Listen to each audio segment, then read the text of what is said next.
জয়সওয়ালের century ওভালে ঘুরে দাঁড়িয়েছে ভারত।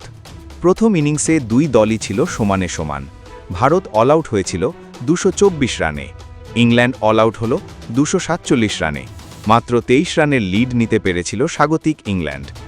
দ্বিতীয় ইনিংসে ব্যাট করতে নেমে শুরুতেই লোকেশ রাহুল এবং সাই সুদর্শনের উইকেট হারিয়ে বিপদে পড়ার একটা সম্ভাবনা তৈরি হয়েছিল ভারতের। 7 রান করে আউট হন লোকেশ রাহুল এবং 11 রান করে বিদায় নেন সাই সুদর্শন।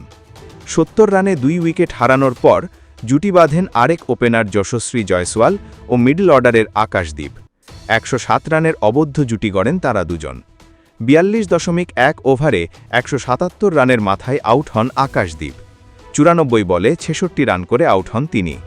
এরপর অধিনায়ক শুভমান গিল 11 এবং মিডল অর্ডারে আরেক ব্যাটার করুণ নায়ার 17 রান করে আউট হলেও জয়সওয়াল টিকেছিলেন। দলীয় 273 রানের মাথায় ষষ্ঠ ব্যাটার হিসেবে জয়সওয়াল যখন আউট হলেন তখন তার রান 118, অর্থাৎ তার আগেই কেরিয়ারের ষষ্ঠ সেঞ্চুরি পূরণ করে ফেলেন তিনি।